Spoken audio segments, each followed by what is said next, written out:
রাজ্য জুড়ে নিত্য প্রয়োজনীয় সামগ্রীর মূল্যবৃদ্ধি নিয়ন্ত্রণ এবং খাদ্যে ভেজাল রুখতে মুখ্যমন্ত্রীর নির্দেশের পর তৎপর জেলা প্রশাসন। বুধবার সকাল আনুমানিক ৯টা নাগাদ নবদ্বীপ পৌরসভায় পৌঁছান কৃষ্ণনগর মহকুমা শাসক মৌলি সান্যাল। এরপর তিনি প্রশাসনের উচ্চপদস্থ আধিকারিকদের সঙ্গে নিয়ে নবদ্বীপের ওলাদেবীতলা বাজার, বড় বাজার সহ একাধিক পাইকারি ও খুচরো বাজার এবং গোডাউনে ঝটিকা অভিযান চালান।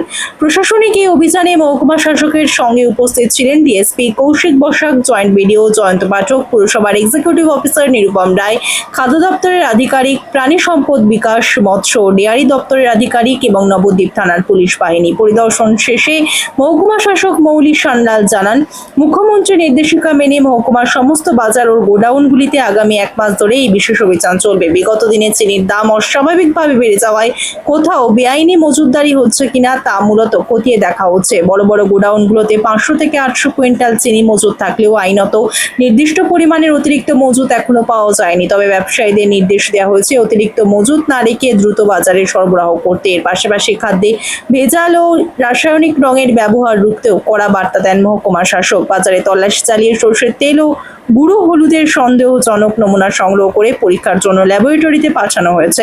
এছাড়া মাছ বাজারে 500 গ্রামের কম ওজনের ছোট ইলিশ বিক্রি ও মাছে ক্ষতিকর রং ব্যবহারের বিষয়টি নজরে আসায় ব্যবসায়ীদের অন স্পট সতর্ক করা হয়েছে এবং মৎস্য দপ্তরকে কড়া নজরদারির নির্দেশ দেওয়া হয়েছে।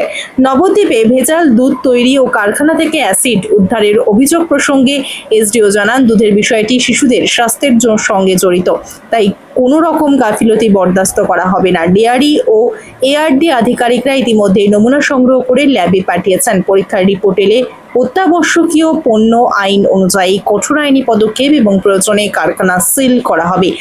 অভিযান চলাকালীন ওলাদেবীতলা বাজারের মুদি ব্যবসায়ী উত্তম সাহা বলেন, এসডিও ম্যাডাম দোকানে এসে চাল, ডাল, চিনি সহ বিভিন্ন পণ্যের গুণমান ও বিক্রয় মূল্য খতিয়ে দেখেছেন। তিনি কোনো খোলা বা নকল ব্র্যান্ডের জিনিস বিক্রি না করে সঠিক মূল্যে ভালো ব্র্যান্ডের সামগ্রী বিক্রি করার নির্দেশ দিয়ে গেছেন। মহকুমা প্রশাসন সূত্রে স্পষ্ট জানানো হয়েছে, মহকুমার সমস্ত ব্লকে বাজারগুলিতে এই ধরনের সারপ্রাইজ ড্রাইভ লাগাতার জারি থাকবে। চিত্র সাংবাদিক এডিটর রূপম, সানভি নিউজ বাংলা, মানুষের পাশে মানুষের সাথে। সেখানে বলে দিয়েছি যে এগুলোকে স্টক না করে রাখার জন্য এবং যত তাড়াতাড়ি এটাকে বের করে দেওয়া যাবে তত চিনির দামটা আশা করা যাচ্ছে। জিনিসপত্রে কোনো ভেজাল বা কোনো কিছু পাওয়া গেল বাজারে? ভেজালের জন্য আমার 2 জায়গায় আমার একটুখানি ডাউট হয়েছে। আমি একটুখানি স্যাম্পল নিয়েছি, তো স্যাম্পল আমরা নিয়েছি, সর্ষের তেল নিয়েছি আর হলুদটা দেখে আমার মনে হয়েছে হয়তো কালার থাকতে পারে, কিন্তু এটা তো টেস্ট সাপেক্ষ, তো এটা তখন এটা টেস্ট হচ্ছে আমরা বুঝতে পারবো। তো মাস্টার্ড অয়েল আর টারমারিক পাউডার এইগুলোকে আপাতত আপনাদেরকে টেস্ট দিয়ে পাঠাবো। আমরা বিভিন্ন জায়গায় দেখেছি টেস্টিং এর জন্য পাঠাচ্ছি। মাছ বাজারে ছোট মাছ ধরার ব্যাপারে কোনো? হ্যাঁ, আমরা মাছ বাজারেও ভিজিট করেছি, যেহেতু বাজারের মধ্যে সবই পড়ে। তো সেখানে গিয়ে আমি একটা জিনিস দেখেছি যে ইলিশ মাছ, যেটা আমাদের 500 গ্রামের কমে বিক্রি করার কথা নয়, সেটা খুব অবাধ ভাবেই বিক্রি হচ্ছে। 200 গ্রাম 20 গ্রাম সাইজের যে ইলিশ মাছ সেগুলোকে তোলাও হয়েছে এবং এখানে সেটা বিক্রি হচ্ছে। তো আমরা সেটা একটা সতর্কবার্তা ওখানে দিয়েছি অন স্পট, এবং আমাদের যারা ফিশারিজ এর যারা আধিকারিক আছে তাদের নজরেও আমরা জিনিসটাকে আনবো, যাতে ইলিশ মাছের এই যে অবাধ কম ছোট ইলিশকে বিক্রি করা এখানেও কন্ট্রোল করা যায়। এবং কোথাও কোথাও আমরা মাছের কালার, সেটা আমরা গ্রাহকদের সাথে তথা যারা বিক্রি করছেন তারাও বলছেন যে কালার থাকলেও থাকতে পারে। তাই এখানে যারা মৎস্য দপ্তরে যারা আধিকারিকরা রয়েছেন তাদেরকে আমার তরফ থেকে এবং আমাদের প্রশাসনের তরফ থেকে আমরা সতর্কতা জানাবো এবং যা আগামী দিনে ব্যবস্থা সেটা যে স্যাম্পল গুলো নিয়ে গেলে যদি দেখা যায় তার মধ্যে ভেজাল বা কোনো রকম পদক্ষেপ এটা শেয়ার করেছে তার মধ্যে যা যা প্রভিশনস ধারা থাকবে সেই মতোই কিন্তু আইনত ব্যবস্থা থাকবে এবং সর্বোচ্চ কিন্তু সিজ করারও প্রভিশন হচ্ছে। আজকে আর কোথায় কোথায় যাওয়ার ইচ্ছা আছে?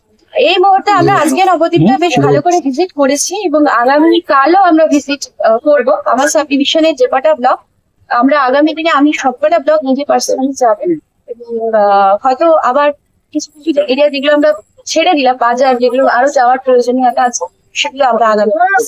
ম্যাডাম, গতকাল রাতে বেলায় নবদ্বীপে একটি দুধ তৈরি কারখানার বিরুদ্ধে একটি অভিযোগ উঠেছে এবং সেখানে নাকি একজনকে আটকও করা হয়েছে, এটা ভেজালে দুধ একটা অভিযোগ করছে স্থানীয় এবং বিজেপির তরফ থেকে। বিষয়টা কি? এটা বিষয়ে আমি জাস্ট ফোনে শুনেছি, এখনো পর্যন্ত লিখিত কোনো অভিযোগ আমার কাছে আসে। তবে এখানে যিনি আমাদের এআরটি যিনি আধিকারিক রয়েছেন, আমাদের এআরডির যিনি আধিকারিক রয়েছেন, তার সঙ্গে ইতিমধ্যে আলোচনা হয়েছে এবং আমরা যে স্যাম্পেলটা কালেকশন করেছি সেটা অতি দ্রুত আজকেই সম্ভবত একটা ল্যাবে গেছে এবং টেস্টিং হওয়ার পরে যা যা করণীয়, যা ব্যবস্থা আইনত নেওয়া হবে সেটা। কেন দেখুন, দুধ একটা বেসিক জিনিস, বাচ্চারা খায়, তাই এখানে কোনো রকম নবদ্বীপে একাধিক আছে, বাবুলারি অঞ্চলে 4-5টা রয়েছে এবং নিদয়াকেও আছে। এগুলো কি নির্দিষ্ট কোনো গাইডলাইন বা এমন কোনো কিছু আছে? গাইডলাইন আছে, আইন রয়েছে, কিন্তু সাপেক্ষ যে আমরা অ্যাডাল্টারেটিভ হলেই আমরা action ওই কারখানা কিছু অ্যাসিডও সামগ্রী কিছু পাওয়া গেছে। হ্যাঁ, সেটা ওরা সিজ করেছে। তারা সম্ভবত কোনো ইয়ে দেখাতে পারে, চালান বা কেউ দেখাতে পারে। অ্যাসিড তো আপনারা জানেন যে খোলা বাজারে এভাবে বিক্রি করা একেবারেই আইনত নিষিদ্ধ আছে। তারা জানে যথাযথ ব্যবস্থা তারা নেবেন। আর আমাদের সেটা পুলিশ প্রশাসন রয়েছে, তো আমাদের যৌথ উদ্যোগে এবং আমাদের যারা অন্যান্য অফিসার রয়েছে তাদের উদ্যোগে আমরা এগোচ্ছি যে আমাদের নগর মহকুমার এই যে সমস্যাগুলো আছে এবং মূলত এই যে ফুড অ্যাডাল্ট্রেশন বা এই যে দুধের সমস্যা যেটা আপনি বললেন, এগুলোকে আমরা আস্তে আস্তে মেকআপ করবো। ইটস আ প্রসেস, সময় লাগবে, আমাদেরকে 1 মাস থরো ড্রাইভ